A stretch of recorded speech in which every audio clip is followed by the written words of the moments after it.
ভিক্ষুক রাস্তা দিয়া যায় আর জমিদারের পুত্রবধূও যায়। একজন সামনের থেকে আসতেছে, একজন সামনের দিকে যাইতেছে। দুইজনের ক্রসিং এর সময় ভিক্ষুকের গায়ের কাদা জমিদারের পুত্রবধূর গায়ে লেগে গেছে। সে দুনিয়া আন্দার করে ফেলছে, স্বামীকে গাইটা নিয়ে আসছে, বলছে ভিক্ষুক আমার কাপড় নষ্ট করে দিতে।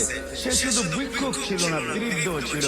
বৃদ্ধ ছিল না শুধু, জীর্ণ ছিল, শীর্ণ ছিল, শরীরে কাপড় ছিল না, ফাটা চিরা কাপড় ছিল, পায়ে জুতা ছিল না, পেটে ভাত ছিল না।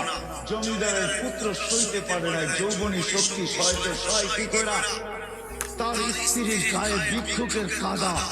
বস সমগ্র শক্তিকে হাতে জমা করা, একত্র করা বৃদ্ধের কানে বসায়।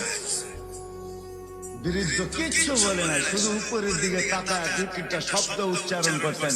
শব্দগুলা হলো ইয়া আল্লাহ